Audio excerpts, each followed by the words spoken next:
dhegeystayaal waa mar kale iyo Warsaaf Media oo aad xiliyadan oo kale ka dhegeysataan ama ka daawataan channelkaanu ku leenahay YouTube-ka wararka caalamka oo dhan haday xagga siyaasadda militariga difaaca dhaqaalaha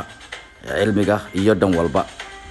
qodobada caawa aanu hayno waxa ugu badan Ilhaan Cumar iyo Netanyahu oo dagaal cusub ka dhex qarxay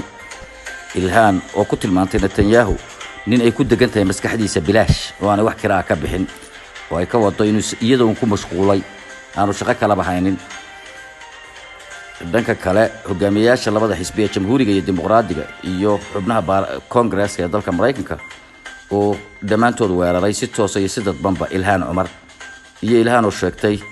in aanay waxba ka bedeli doonin mowqifkeeda in laga hadlo siyaasadda arrimaha dibadda ee Mareykanka qodobada iyo kuwa kale ayaanu caawa ku soo qaadi doonaa aynu ku bilownay ra'iisul wasaaraha waddanka Israa'iil oo dib ugu noqday waddanka Israa'iil ayaa waxa uu kaga soo qayb galay shirkii Aybak ee lagu qabanayay Mareykanka khadka la iska arko ra'iisul wasaare Netanyahu oo dib ugu noqday waddanka Israa'iil kadib dagaal ka qarxay qasay Israa'iil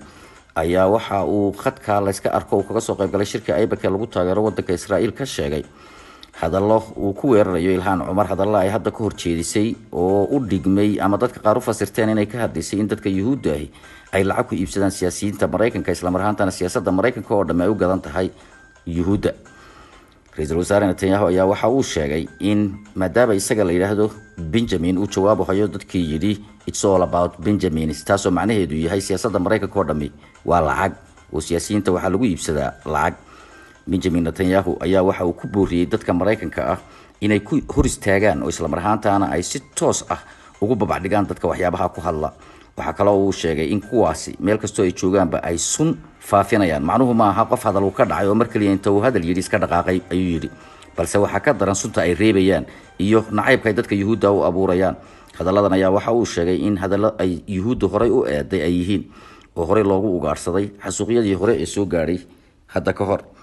oo uu sheegay in lagu eedeyn jiray inay awoodda gacanta ku hayaan isla marhaantana dadka lacag ku iibsadaan oo ay awoodaha iyo xukuumad walba iyagu hagaan danahoodana ka fushadaan hase yeeshee Ilhaan ayaan ka gaagaabsan oo jawaab culus ka bixisay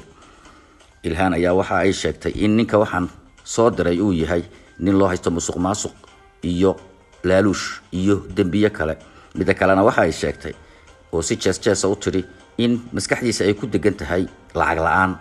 ama free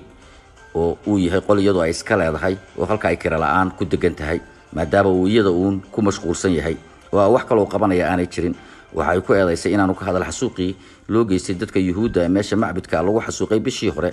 ee magaalada Pittsburgh ee gobolka Pennsylvania dalka Mareykanka waxa kale oo ay sheegtay inaanu ka hadal xasuuqii masaajidada New Zealand ee lagu dilay kontonka qof ee muslimiinta ah